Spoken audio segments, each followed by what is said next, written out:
Speaker news కి స్వాగతం. ముందుగా ముఖ్యాంశాలు. తూర్పుగోదావరి జిల్లా ఉపాధ్యాయ ఎమ్మెల్సీ ఉప ఎన్నికలు. రాజమండ్రి అర్బన్ పోలింగ్ కేంద్రం వద్ద పోలింగ్ ప్రక్రియను పరిశీలించిన జిల్లా SP D Narasimha Kishore, revenue division అధికారి ఆర్ కృష్ణనాయక్. ఇప్పటి వరకు స్కాలర్షిప్లు ఇవ్వలేదు. రాష్ట్రంలో రోడ్ల పరిస్థితి సరిగ్గా లేదు. పేద విద్యార్థుల పట్ల ప్రభుత్వం నిర్లక్ష్యంగా వ్యవహరిస్తోంది. ఇంతవరకు ప్రభుత్వ ఉద్యోగులకు జీతాలు ఇవ్వలేదు. వీటన్నింటినీ డైవర్షన్ చేయడానికి కాకినాడ పోర్టు విషయాన్ని తీసుకొచ్చారంటూ మాజీ ఎంపీ హర్షకుమార్ కామెంట్స్. పీటీఎస్ఎఫ్ రాష్ట్ర మహిళా అధ్యక్షురాలుగా నల్లబోతుల భవానీ. నియామక పత్రం అందించిన సంఘం వ్యవస్థాపక అధ్యక్షుడు కొల్లాపు వేణు. విద్యా హక్కు చట్టం ప్రకారం కార్పొరేట్ విద్యా సంస్థలు పేదలకు 25% ఉచిత సీట్లు ఇవ్వాలి. పేదలకు మంచి భవిష్యత్ అందించడమే మా లక్ష్యం. కొల్లాపు వేణు. ఉమ్మడి తూర్పుగోదావరి జిల్లాలో ఉపాధ్యాయుల ఎమ్మెల్సీ పోలింగ్ ప్రక్రియ ప్రశాంతంగా ముగిసింది. ఉమ్మడి తూర్పు పశ్చిమ గోదావరి జిల్లాల్లో ఉపాధ్యాయుల ఎమ్మెల్సీ పోలింగ్ ప్రక్రియ ప్రశాంతంగా జరిగింది. తూర్పుగోదావరి జిల్లా పరిధిలోని 20 పోలింగ్ కేంద్రాల్లో ఉదయం 10 గంటల వరకు ఉపాధ్యాయుల ఎమ్మెల్సీ ఉప ఎన్నిక పోలింగ్ 20.9% నమోదైంది. ఇప్పటి వరకు 625 టీచర్లు తమ ఓటు హక్కును వినియోగించుకున్నారు. కలెక్టరేట్ నుంచి ఉపాధ్యాయ ఎమ్మెల్సీ ఉప ఎన్నికల పోలింగ్ సరళి వెబ్కాస్టింగ్ను జిల్లా రెవెన్యూ అధికారి, సహాయ ఎన్నికల రిటర్నింగ్ అధికారి టి సీతారామమూర్తి పరిశీలించారు. ఉమ్మడి తూర్పు పశ్చిమ గోదావరి జిల్లాల ఉపాధ్యాయ నియోజకవర్గ ఎన్నికల్లో ఓటు హక్కు పొందిన ప్రతి ఒక్క ఉపాధ్యాయుడు గురువారం ఉదయం 8 గంటల నుంచి సాయంత్రం 4 గంటల వరకు జరిగే ఓటింగ్ ప్రక్రియలో తమ ఓటు హక్కును సద్వినియోగం చేసుకున్నారు. ఉపాధ్యాయ ఎమ్మెల్సీ ఎన్నికల రిటర్నింగ్ అధికారి కాకినాడ జిల్లా కలెక్టర్ షాన్ మోహన్ ప్రత్యేకంగా దృష్టి సారించి పర్యవేక్షించారు. 5 స్వతంత్ర అభ్యర్థులు ఈ ఎన్నికల పోటీల్లో ఉన్నారు. ఉమ్మడి తూర్పుగోదావరి, పశ్చిమ గోదావరి జిల్లాల పరిధిలోని 6 జిల్లాల్లో ఉన్న 16,737 మంది ఓటర్ల నిమిత్తం 116 పోలింగ్ కేంద్రాలు ఏర్పాటు చేయడం జరిగింది. ఉపాధ్యాయ ఎమ్మెల్సీ ఓటింగ్ సరళిని పర్యవేక్షించేందుకు కాకినాడ కలెక్టరేట్లో ప్రత్యేకంగా కంట్రోల్ రూమ్ ఏర్పాటు చేశారు. పోలింగ్ ముగిసిన అనంతరం పోలింగ్ సిబ్బంది బ్యాలెట్ బాక్సులను సురక్షితంగా Kakinada JNTU doctor BR Ambedkar central library వద్ద ఏర్పాటు చేసిన స్ట్రాంగ్ రూమ్కు తరలించారు. డిసెంబర్ 9న ఓట్ల లెక్కింపు అనంతరం ఫలితాలు వెల్లడి చేయడం జరుగుతుంది. ఉదయం 10 గంటల వరకు 20% పోలింగ్ నమోదైంది.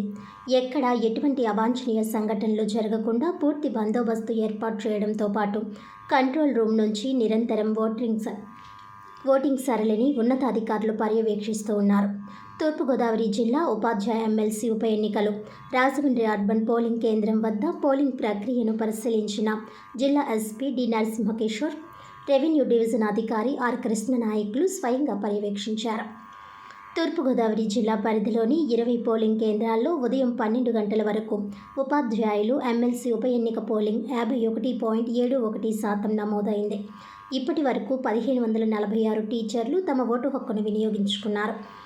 ఉమ్మడి తూర్పు పశ్చిమ గోదావరి జిల్లాలో ఉపాధ్యాయ ఎమ్మెల్సీ ఎన్నికలకు సంబంధించి ఉదయం 10 గంటల నుంచి 12 గంటల వరకు 48.89% పోలింగ్ నమోదైంది.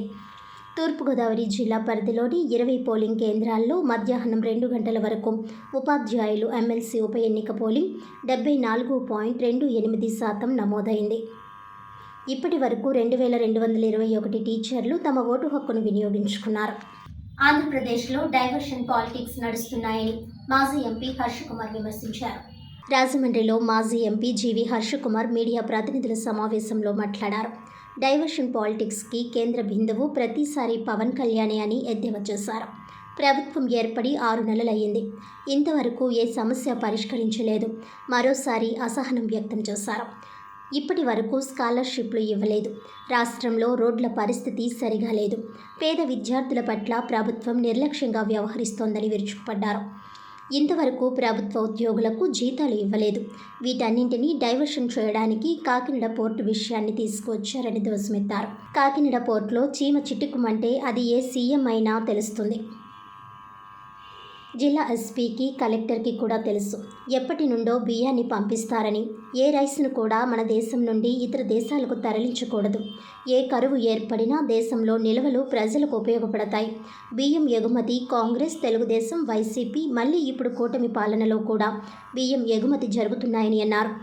ధర్మశాస్త్రి అనే వ్యక్తి గతంలో గోదావరిలో బోటు మునకలో నిర్లక్ష్యంగా వ్యవహరించిన అధికారి గతంలో వైసీపీ సస్పెండ్ చేస్తే ఇప్పుడు కాకినాడ పోర్టులో అధికారిగా నియమించారని గుర్తు చేశారు. ఇప్పుడు రైస్ ఆయిల్ మాఫియా జరుగుతున్నాయని అన్నారు. పవన్ కళ్యాణ్ వెళ్ళి ఒక బోటును పట్టుకుని మరో బోటును వదిలేశారని విచారం వ్యక్తం చేశారు. అసలు రోడ్డు మార్గం, రైలు మార్గంలో ట్రాన్స్పోర్ట్ వదిలి ఎందుకు షిప్పుల్లో శ్రీలంక చుట్టూ తిరిగి కేరళ వరకు తీసుకువెళ్తున్నారని ప్రశ్నించారు. గత 15 ఏళ్లు అసలు బాయిల్డ్ రైస్ ఎగుమతి చేసిన చరిత్ర లేదని వివరించారు. కాకినాడ పోర్టు విషయంలో కేంద్రం రిటైర్డ్ జడ్జితో ఎంక్వైరీ వేయాలి, అప్పుడే అసలు విషయాలు వెలుగులోకి వస్తాయి. హర్ష్ కుమార్ డిమాండ్ చేశారు. అందరికీ నమస్కారం.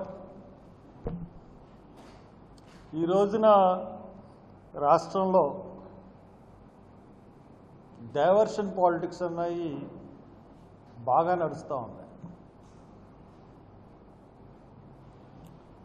డైవర్షన్ పాలిటిక్స్కి కేంద్ర బిందువు ఎప్పుడు కూడా పవన్ కళ్యాణ్ గారే అవుతున్నారు. ఇప్పుడు ఇంతకుముందు లడ్డు వివాదం జరిగింది, తర్వాత కల్తీ నూనె వ్యవహారం జరిగింది. కొండనే తవ్వి ఎలకలను పట్టి చందనంగా ప్రభుత్వం హాస్యాస్పదమైంది. ఈ రోజున ప్రభుత్వం వచ్చి 6 నెలలు అవుతూ ఉంది.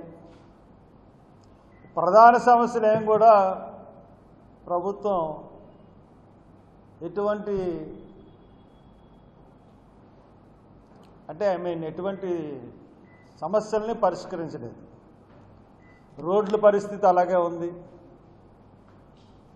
ఇకపోతే నేను చాలాసార్లు చెప్పాను కాకినాడ రాజమండ్రి రోడ్డు గురించి. TV9 వాళ్ళు కూడా ప్రచారం చేశారు. మళ్ళీ చెప్తా ఉన్నాను, రోడ్ల పరిస్థితి ఏం బాగాలేదు. ఇప్పటిదాకా స్కాలర్షిప్ పేరు మీద ఒక్క నయా పైసా గవర్నమెంట్ ఇవ్వలేదు. 3,500 కోట్లు బకాయిలు ఉన్నాయని జగన్ చెప్తా ఉన్నాడు. జగన్ హయాంలో కూడా బకాయిలు ఈ గవర్నమెంట్ తీర్చలేదు.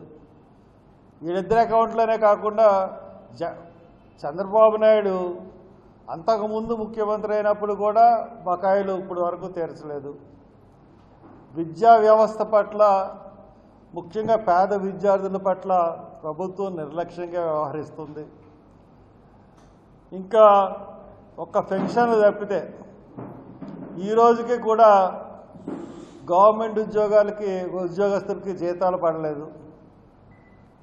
ఇవన్నిటి డైవర్షన్ కాకినాడ పోర్ట్. అసలు కాకినాడ పోర్ట్ ఏంటి, దీని గొడవ ఏంటి మనం చూసుకున్నట్లయితే, మా చిన్నప్పటి నుంచి కాకినాడ పోర్ట్ అంటే స్మగ్లింగ్. అంటే ఇప్పుడు ఆర్థిక విధానాలని సవరించడం ద్వారా ఏ వస్తువైనా సరే, ఏ దేశంలో తయారైన వస్తువైనా సరే, ఏ దేశంలో అన్నా దొరుకుతూ ఉంది. విదేశీ వస్తువులకి సెంట్లు కానీ, పౌడర్లు కానీ, లేకపోతే కెమెరాలు కానీ, వీటికి చాలా పెద్ద గిరాకీ ఉంది. ఎక్కడ దొరుకుతాయంటే అనపర్తి. స్మగుల్డ్ గూడ్స్కి అడ్డా అనపర్తి ఎందుకంటే అనపర్తి అక్కడ నుంచి కాకినాడ పోర్ట్ నుంచి స్మగుల్ తీసుకొచ్చి ఇక్కడ అమ్ముతారని పెద్ద ప్రసిద్ధి. ఇకపోతే ఇక బియ్యం గురించి చెప్పాలనుకుంటే, బియ్యమే కాదు, కాకినాడ పోర్టులో సీఎం చిట్టుకుమంటే సీఎం గారికి తెలుస్తుంది. విద్యా హక్కు చట్టం ప్రకారం కార్పొరేట్ విద్యా సంస్థలు పేదలకు 25% ఉచిత సీట్లు ఇవ్వాలని parents, teachers and students United federation PTSUF వ్యవస్థాపక అధ్యక్షుడు కొల్లాపు వేణు డిమాండ్ చేశారు. రాజమండ్రి ప్రెస్ క్లబ్లో గురువారం ఏర్పాటు చేసిన విలేకరుల సమావేశంలో ఆయన మాట్లాడుతూ, ఆంధ్రప్రదేశ్ రాష్ట్ర వ్యాప్తంగా నిరక్షరాస్యత నిర్మూలన, సంపూర్ణ అక్షరాస్యత సాధించుటయే ధ్యేయంగా మరియు అందరూ చదవాలి, అందరూ ఎదగాలి అనే లక్ష్యంతో PTSF ఏర్పడిందన్నారు. విద్యను వ్యాపారంగా ఎందుకు చూస్తున్నారని ప్రశ్నించారు. రాజ్యాంగంలోని ఆర్టికల్ 21A ప్రకారం 6 నుంచి 14 ఏళ్ల వయసు పిల్లలకు ఉచిత నిర్బంధ విద్య అమల్లో ఉందన్నారు. పేదలు చదువుకునేందుకు ఇది అమల్లోకి వచ్చిందన్నారు. కానీ ప్రైవేట్, కార్పొరేట్ విద్యా సంస్థలు వారికి 25% ఉచిత సీట్లు ఇవ్వాలని, కానీ ఆ సంస్థలు ఏమాత్రం పట్టించుకోవడం లేదన్నారు. అనాథలు, వీధి బాలలకు ప్రభుత్వం ద్వారా తగిన సహకారం అందించి వారికి మంచి భవిష్యత్ అందించడానికి తమ సంస్థ కృషి చేస్తుందని కొల్లాపు వేణు చెప్పారు. తమ సంస్థ విస్తరణలో భాగంగా గత కొద్ది సంవత్సరాలుగా అనేక ప్రజాసేవా కార్యక్రమాల్లో చురుకుగా పాల్గొని ప్రజల సమస్యలు పరిష్కరించడంలో ఎంతో కృషి చేస్తున్న రాజమండ్రి వాస్తవ్యురాలు నిగర్వి స్నేహశీలి కార్యదీక్షకురాలు అయినటువంటి నల్లబోతుల భవానీ శ్రీనివాస్ను రాష్ట్ర అధ్యక్షులు నియమించినట్లు కొల్లాపు వేణు రాజా చెప్పారు. ఈ మేరకు ఆమెకు నియామక పత్రం అందజేశారు. తమ సంస్థ కమిటీ సిఫార్సు మేరకు ఈరోజు పీటీఎస్ఎఫ్ రాష్ట్ర మహిళా విభాగానికి రాష్ట్ర అధ్యక్షురాలుగా ఆమెను నియమించడం జరిగిందని, అదేవిధంగా రాష్ట్ర మహిళా ఉపాధ్యక్షురాలుగా పెందుర్తి ధనలక్ష్మిని, రాష్ట్ర మహిళా కార్యదర్శిగా పరమట భారతిని, రాష్ట్ర మహిళా సహాయ కార్యదర్శిగా దొంగ పద్మజని నియమించడం జరిగిందన్నారు. విలేకరుల సమావేశంలో రాష్ట్ర కోశాధికారి Shaik Karimunnisa Begum, D Arun Kumari, S Srinivasarao, Kakiletti Ravindra, P Vanaja, B Leelavathi, Seetha, Kanakadurga, B Sunitha, S Jhansi, Kakiletti Durgarao, Donga Venu, Donga Padmaja, P Satya, Arja Kumar Babu, Pilli Sivakumar తదితరులు పాల్గొన్నారు. ప్రభుత్వానికి ఒక గౌరవప్రదమైనటువంటి ఒక మంచి బాధ్యత కలిగినటువంటి మీడియా మిత్రులందరూ కూడా చాలా సందర్భాల్లో తీసుకెళ్తున్నప్పుడు కూడా వాటిని కూడా పరిశ్రమ పెట్టేటువంటి పరిస్థితి ఈ రోజున దేశవ్యాప్తంగా ఉంది. అందులో చెప్పుకోవాలనుకుంటే మన ఆంధ్రప్రదేశ్ రాష్ట్రంలో మరింత దారుణంగా ఉంది. ఎందుకంటే ఒక లెక్కాపత్రం లేనటువంటి ఫీజులు, దానికి ఏమీ లేదు, ఒక గణనం లేదు. అంటే 1వ తరగతి వాళ్ళకి ఎంత ఫీజు చెల్లించాలి, 2వ తరగతి వాళ్ళకి ఎంత, ఏంటి అన్నది ఏమీ లేదండి. కానీ మనం అనుకున్నట్టుగా 6 సంవత్సరాల నుండి 14 సంవత్సరాల పిల్లలకి ఒక్క నయా పైసా కూడా ఖర్చు అవుతుందండి. అంటే గవర్నమెంట్ స్కూల్స్ అయితే మొత్తం 100% ఫ్రీ. అయితే 2009 ఎడ్యుకేషన్ యాక్ట్ ప్రకారంగా చూసుకుంటే 25% ఇచ్చిందండి. ఈ 25% ఏంటంటే ప్రైవేట్ కార్పొరేట్ వ్యవస్థలో కనీసం మినిమం 25% అలా ఇంప్లిమెంట్ చేస్తే, అంటే ఎస్సీ ఎస్టీలకి సంబంధించి కొంత పర్సెంటేజ్ తీసేసినాం, మిగతా రిమైనింగ్ వీధి బాలలో, అనాథలు, హెచ్ఐవి పేషెంట్ పిల్లలకు సంబంధించి, తర్వాత ఓసీలోని పేదలు, అన్ని కులాల్లో కూడా పేదలు ఉన్నారు సార్.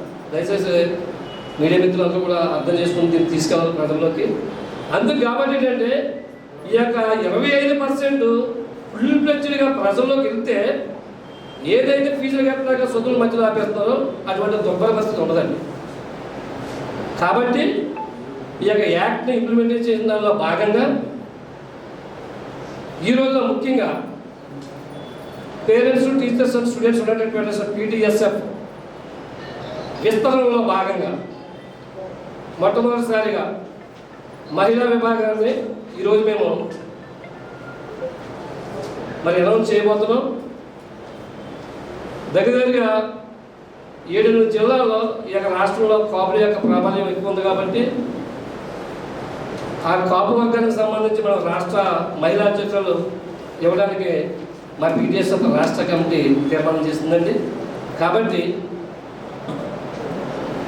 ఎంతో సేవా తత్పరతతో అనేక విధాలైనటువంటి అనేక సమస్యల పట్ల మరి నల్లబోతుల భవానీ శ్రీనివాస్ గారు మేడం హ్యూమన్ రైట్స్లో కూడా పనిచేస్తున్నారు. ఆమె యొక్క వ్యక్తిత్వాన్ని గుర్తించినటువంటి మా రాష్ట్ర కమిటీ ఈరోజు ఆ మేడం గారిని పీటీఎస్ఎఫ్ రాష్ట్ర మహిళా విభాగానికి రాష్ట్ర అధ్యక్షులుగా ఈ సందర్భంగా మీడియా ముఖ్యంగా నేను అనౌన్స్ చేస్తున్నానండి. ఈ పీటీఎస్ఎఫ్ సంస్థకి సంబంధించిన మన వేణుగారు చెప్పినట్టు మనకున్న విద్యా సమస్యలో ఉన్న లొసుకులన్నీ కూడా మనం ఇంప్లిమెంట్ చేసుకుంటూ ప్రతి ఒక్కరు విద్యార్థులు చదువుకోవాలంటూ విద్యలో ఉన్నది మొత్తం ఎవరైనా సరే, పెద్దవాళ్ళు ఎవరైనా సరే అది లాతోనే చూసుకుంటూ మనం అందరికీ ప్రతి ఒక్కరికి విద్య అందించాలన్న ధ్యేయంతోనే ఈ పీటీఎస్ఎఫ్ ధ్యేయం అండి. సో నెక్స్ట్ వచ్చి పిల్లలు ప్రతి ఒక్కరండి, రూరల్ కానీ మన రంపచోడవరం ఏజెన్సీ పిల్లలు కూడా చదువుకోవడానికి ముందుకు రాదు. ఎందుకంటే ఏ పనికి వెళ్తే ఏ రూపాయి వస్తుంది అన్నట్టు పేరెంట్స్ కానీ పిల్లలు కానీ అదే ఉన్నదండి. మా ధ్యేయం ఏంటంటే పీడిఎస్ఎఫ్ది అలాంటి పిల్లలు ప్రతి ఒక్కరికి విద్య అందించాలి. విద్య ఎవరికి అందాలి? 6 సంవత్సరాల నుంచి 14 సంవత్సరాల పిల్లలు ఎవరైతే చదువుకోకపోతే వాళ్ళ ప్లస్ ఏంటి, మైనస్ ఏంటన్నది అవగాహన తెలిపి వాళ్ళకి మేము ముందుకు తీసుకెళ్లాలన్నదే మా ధ్యేయం. సోషల్ మీడియాలో ఎమ్మెల్యే ఆదిరెడ్డి శ్రీనివాస్పై అనుచిత వ్యాఖ్యలు, కించపరిచే పోస్టులు పెట్టిన పులి సాగర్ను అరెస్ట్ చేశాక పోలీసులకు అతని పాత నేర చరిత్ర తెలిసిందని మాజీ ఎంపీ మార్గాని భరత్ ఇది తెలుసుకొని మాట్లాడాలని టీడీపీ రాజమండ్రి సిటీ ఎస్ఎస్ఎల్ అధ్యక్షుడు చాపల చినరాసు 47వ వార్డు ఇన్ఛార్జ్ బేసరి చిన్ని సూచించారు. రాజమండ్రి ప్రెస్ క్లబ్లో గురువారం వారు మీడియాతో మాట్లాడారు. చాపల చినరాసు మాట్లాడుతూ గత ఎన్నికల్లో రాజమండ్రి ప్రజలు 72,000కు పైగా మెజార్టీతో చిత్తుగా ఓడించడంతో మైండ్ బ్లాక్ అయిపోయి ఇక్కడి వారికి ముఖం చూపలేక సింగిల్ సినిమా ఓయ్ నిన్నే హీరో మాజీ ఎంపీ మార్గాని భరత్ విజయవాడలో మీడియాతో మాట్లాడారని ఎద్దేవా చేశారు. గత 5 ఏళ్ల వైసీపీ పాలనలో దళితుల హత్యలు, అవమానాలు, శిరోముండనాలు ఎన్నో జరిగాయని అప్పుడు ఎందుకు మాట్లాడలేదని ప్రశ్నించారు. ఆనాడు సోషల్ మీడియాలో పోస్టులు పెట్టిన వారి పట్ల వైసీపీ ప్రభుత్వం ఎలా ప్రవర్తించిందో అందరికీ తెలిసిందేనని అన్నారు. నాడు దళితుల ఓట్లతో అధికారంలోకి వచ్చిన వైసీపీ ప్రభుత్వ హయాంలో ఎమ్మెల్సీ అనంతబాబు డ్రైవర్ సుబ్రహ్మణ్యంను చంపి డోర్ డెలివరీ చేశారని, మాస్క్ అడిగిన డాక్టర్ సుధాకర్ను పిచ్చివాడిగా ముద్ర వేసి మృతికి కారణమైందని, మరికొందరికి శిరోముండనం హత్యలకు పాల్పడినప్పుడు భరత్ ఎందుకు మాట్లాడలేదని నిలదీశారు. నేరం చేసిన వారు ఎవరైనా చట్టానికి అతీతులు కారని, వారికి శిక్ష తప్పదని చినరాస్ అన్నారు. పులిసాగర్ మీ వైసీపీలో ఎప్పుడు చేరాడని ప్రశ్నించారు. ముందస్తు పథకం ప్రకారం పులిసాగర్ చొక్కా తీసినట్లు తెలుస్తోందన్నారు. భరత్కు రాజమండ్రిలో మాట్లాడే దమ్ము, ధైర్యం లేదని ఎద్దేవా చేశారు. 47వ డివిజన్ ఇన్ఛార్జ్ బేసరి చిన్న మాట్లాడుతూ వైసీపీ పాలనలో రాజారెడ్డి రాజ్యాంగం నడిచిందని, కూటమి ప్రభుత్వ పాలనలో అంబేద్కర్ రాజ్యాంగం అమలవుతోందన్నారు. పులిసాగర్పై పాత కేసులు చాలా ఉన్నాయని, అందుకే పోలీసులు విచారించారని చెప్పారు. చిన్న విషయాన్ని రాష్ట్ర అంశంగా మార్చి విజయవాడలో మీడియాతో మాట్లాడడం హాస్యాస్పదంగా ఉందన్నారు. జగన్ రెచ్చిపోమ్మంటే రెచ్చిపోయి సోషల్ మీడియాలో పోస్టులు పెడితే తీవ్ర పరిణామాలు తప్పవని హెచ్చరించారు. గత 5 ఏళ్ల పాలనలో ఎస్సీ కార్పొరేషన్ ద్వారా ఒక్క రుణం మంజూరు చేయలేదని మండిపడ్డారు. పులిసాగర్ను వైసీపీ వారి మట్టుపెట్టే అవకాశం ఉందని, అతడు జాగ్రత్తగా ఉండాలని బేసరి చిన్న హెచ్చరించారు. విలేకరుల సమావేశంలో టీడీపీ నాయకులు బంగారు నాగేశ్వరరావు, ఎర్రంశెట్టి రాజ్కుమార్, కానేటి ప్రభుదాస్, బూరా రమణ, మేడికొండ అప్పారావు తదితరులు పాల్గొన్నారు. ఎస్సీ విభాగాల నాయకులందరితో కూడా ప్రెస్ మీట్ పెట్టడానికి గల కారణం, నిన్నటి రోజున మరి రాజమండ్రి ప్రజల తీర్పుకి భయపడి దాక్కుంటూ ఎక్కడో విజయవాడలో ప్రెస్ మీట్ పెట్టి మాట్లాడుతున్న ఓయ్ నిన్నే భరత్, అలాగే సినిమా స్టార్లో ఫీల్ అవుతున్న సింగిల్ డే పొలిటీషియన్ మార్గాని భరత్కి పత్రికాముఖంగా తెలియజేస్తున్నది ఏమనగా, వాస్తవాలు తెలుసుకొని దాని వెనకాల ఉన్న వాస్తవాలు తెలుసుకొని మాట్లాడితే బాగుంటుందని మరి రాజమండ్రి తెలుగుదేశం పార్టీ ఎస్సీ విభాగం తరఫున మీకు హెచ్చరిస్తున్నాం. ఆదిరెడ్డి వాసు గారు గెలిచిన తర్వాత ఆయనను బదనాం చేయాలి అని, ఆయనకున్న ఇమేజ్ను బదనాం చేయాలి అని గతంలో అలాగే సుబ్రహ్మణ్యం మైదానంలోని ఒక చెప్పు చూపించాడు. కానీ రాజమండ్రి ప్రజలు 72,000 మంది చెప్పులతో కొడితే నువ్వు ఎక్కడ ఉన్నావు? అది నీ సంస్కారం. మరి మా నాయకుడు ఆదిరెడ్డి వాసు గారు కానీ, ఆదిరెడ్డి అప్పారావు గారు కానీ మమ్మల్ని ఏ రోజు కూడా మీ మీద అబ్యూస్ లాంగ్వేజ్ వాడించడం కానీ అలాంటివి చేయలేదు. ఒకటి, చట్టం ఆ రోజు ప్రభుత్వంలో ఉన్న మీకు పోలీస్ యంత్రాంగాన్ని మీరు వాడుకునే విధంగా ఈ ఎన్డీఏ కూటమి కానీ, నాయకులు కానీ, మా రాజమండ్రి సిటీ ఎమ్మెల్యే గారు కానీ మాకు ఎప్పుడు కూడా అలాంటి తప్పుడు సంకేతాలు భాగంలోనే చేయమని ప్రోత్సహించలే. మరి ముఖ్యంగా నువ్వేదైతే రాత్రి కాడని ప్రచార రథాన్ని తగలబెట్టుకొని పొద్దున్నే పంచి కట్టుకొని వచ్చి ప్రెస్ మీట్కు ముందొచ్చి ఇది రాజమండ్రి సిటీ ఎమ్మెల్యేగానే చేయించాడు అనే ఒక ప్రచారాన్ని నువ్వు మొదలుపెట్టావు. అలాగే ప్రతిదీ కూడా నీ యొక్క సొంత ప్రయోజనానికే వాడుకున్నావు. ఏదైతే మా దళిత సోదరులు ఎవరైతే ఉన్నారో వాళ్ళందరూ కూడా నిన్ను నమ్మి 5 సంవత్సరాలు మీరు దళిత సామాజిక వర్గానికి చేసింది ఏమన్నా ఉందా? పరిపాలించినటువంటి రాజారెడ్డి రాజ్యాంగం నడిచే రోజులు కాదు. ఇది కూటమి సర్కారు. ఈ కూటమి సర్కారులో అచ్చంగా బిఆర్ అంబేద్కర్ గారు రాసిన రాజ్యాంగం అమలు జరుగుతుంది కాబట్టి అటువంటి ఏమీ జరగలేదని చెప్పేసి దళిత వర్గాల నుంచి మేమందరం కూడా తెలియజేస్తా ఉన్నాం. స్థానిక ఎస్కేవిటి డిగ్రీ కళాశాల ఆనంద్ గార్డెన్స్ లో వాకస్ యోగా లాఫింగ్ క్లబ్ స్వచ్ఛంద సేవా సంస్థ అధ్యక్షుడు సనపతి సత్యభావ ఆధ్వర్యంలో వృద్ధులకు పెన్షన్లు, పేద విద్యార్థికి ఉపకార వేతనం పంపిణీ చేశారు. వాకర్స్ యోగా లాఫింగ్ క్లబ్ స్వచ్ఛంద సేవా సంస్థ ఆధ్వర్యంలో స్థానిక ఎస్కేవిటి డిగ్రీ కళాశాల ఆనంద్ గార్డెన్స్లో క్లబ్ అధ్యక్షుడు సనపతి సత్యబాబు అధ్యక్షతన వృద్ధులకు పెన్షన్లు, ఒక పేద విద్యార్థికి ఉపకార వేతనం పంపిణీ చేశారు. ఈ కార్యక్రమానికి ముఖ్య అతిథులుగా విచ్చేసిన వాసంశెట్టి గంగాధర్, మణిశంకర్, గణేష్ కుటుంబ సభ్యులు కడియల శ్రీనివాస్, కొత్తూరి బాలభీమరాజు, ఆదిరెడ్డి రామకృష్ణ, రొక్కం గోపి, కొయ్యల అప్పారావులను క్లబ్ కార్యదర్శి గుబ్బల గంగాభవాని వేదిక మీదకు ఆహ్వానించారు. ముఖ్య అతిథులు మాట్లాడుతూ ఈ సంస్థ గత 14 సంవత్సరాలుగా అనేక సేవా కార్యక్రమాలు నిర్వహిస్తున్నందుకు చాలా ఆనందంగా ఉందని, ప్రతి నెల వృద్ధులకు పెన్షన్లు పంపిణీ చేయడం గర్వించదగ్గ విషయమని అభివర్ణించారు. కార్యదర్శి గంగా భవాని మాట్లాడుతూ గత 3 సంవత్సరాల నుండి ప్రతి సంవత్సరం వాసంశెట్టి గంగాధర్ రావు కుటుంబ సభ్యులు వృద్ధులకు అన్నదాన కార్యక్రమం నిర్వహించడం గొప్ప విషయమని కొనియాడారు. ముఖ్య అతిథుల చేతుల మీదుగా ఒక్కొక్కరికి 500 రూపాయల చొప్పున 80 మంది వృద్ధులకు 40,000 వృద్ధాప్య పెన్షన్లు అందజేశారు. గంగాధర్ భార్య దివంగత వరలక్ష్మి సంస్మరణార్థం మధ్యాహ్నం అన్నదాన కార్యక్రమం, దుప్పట్ల పంపిణీ కార్యక్రమాలు కుటుంబ సభ్యుల చేతుల మీదుగా జరిగాయి. ఈ కార్యక్రమంలో బేరి రత్నాంబ వృద్ధులకు అల్పాహారం అందించారు.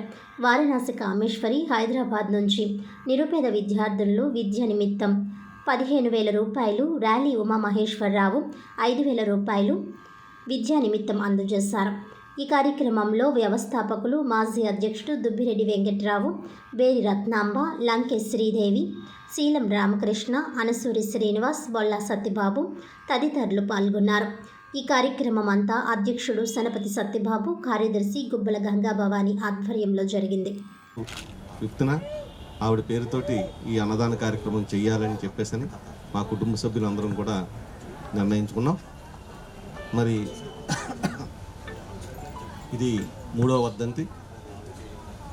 మరి ఈ కార్యక్రమంలో పెద్దవారు, ముసలివారు, బాగా ఏజ్ ఉన్నటువంటి వాళ్ళు ఈ చలికాలంలో మరి బాసరగా ఉండాలని ఈ రగ్గులు, దుప్పట్లు వీటిని కూడా వీళ్ళకి ఇవ్వాలని చెప్పేసి అనుకుని వెంటనే ఇక్కడ ఉన్నటువంటి అందరికీ కూడా ఇవ్వాలనేటువంటి ఆలోచనతో మా పెద్దమ్మాయి అమెరికా నుంచి కూడా ఫోన్ చేసి నాన్నగారు ఏదో ఒకటి ఇవ్వండి, చేయండి అని చెప్పేసి చెప్పడం జరిగింది.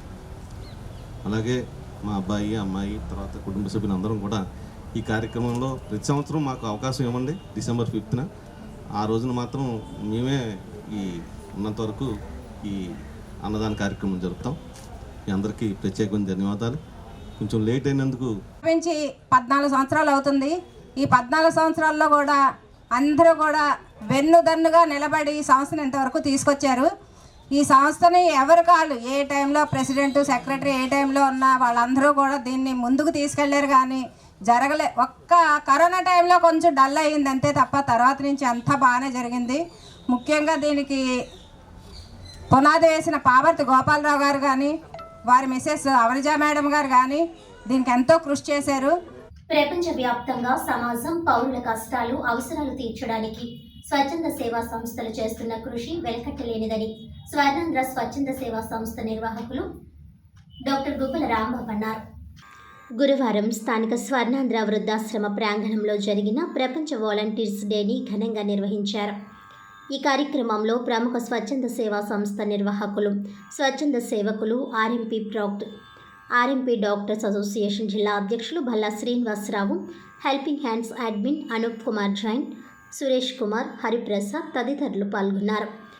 ఈ కార్యక్రమంలో వృద్ధుల మధ్య కేక్ కట్ చేసి శుభాకాంక్షలు తెలిపారు.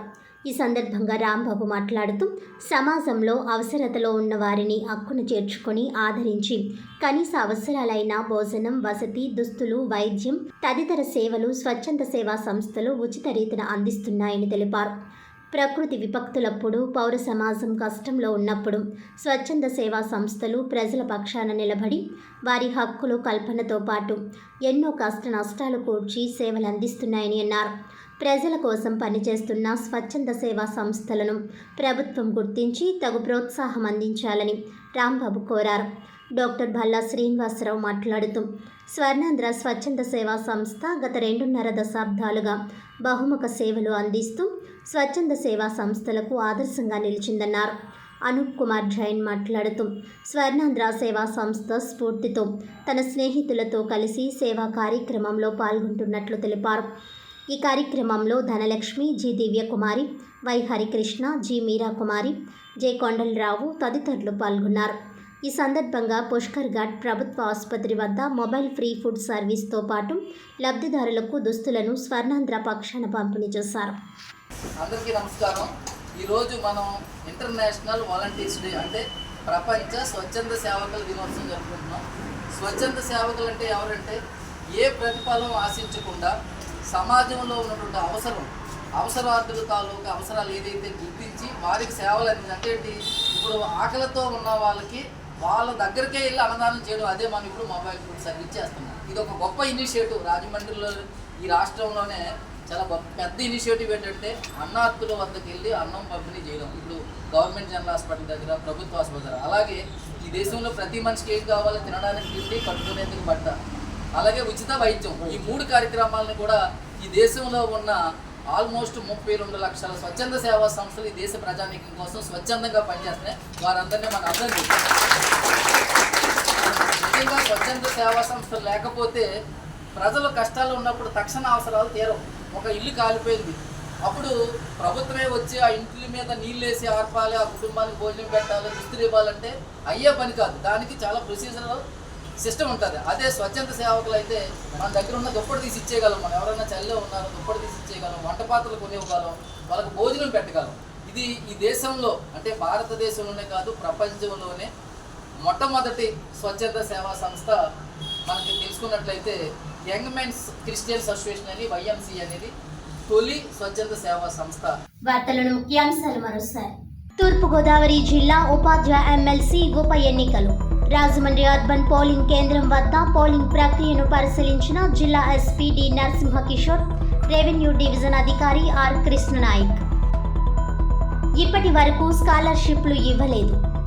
రాష్ట్రంలో రోడ్ల పరిస్థితి సరిగ్గా లేదు. పేద విద్యార్థుల పట్ల ప్రభుత్వం నిర్లక్ష్యంగా వ్యవహరిస్తోంది. ఇంతవరకు ప్రభుత్వ ఉద్యోగులకు జీతాలు ఇవ్వలేదు. వీటన్నింటినీ డైవర్షన్ చేయడానికి కాకినాడ పోర్టు విషయాన్ని తీసుకొచ్చారంటూ మాజీ ఎంపీ హర్షకుమార్ కామెంట్స్. PTSF రాష్ట్ర మహిళా అధ్యక్షురాలుగా నల్లబోతుల భవానీ. నియామక పత్రం అందించిన సంఘం వ్యవస్థాపక అధ్యక్షుడు కొల్లాపు వేణు. విద్యా హక్కు చట్టం ప్రకారం కార్పొరేట్ విద్యా సంస్థలు పేదలకు 25% ఉచిత సీట్లు ఇవ్వాలి. పేదలకు మంచి భవిష్యత్తు అందించడమే మా లక్ష్యం. కొల్లాపు వేణు. ఈనాటి వార్తలు ఇంతటితో సమాప్తం. తిరిగి వచ్చే బులెటిన్లో మళ్ళీ కలుద్దాం. అంతవరకు సెలవు. నమస్కారం.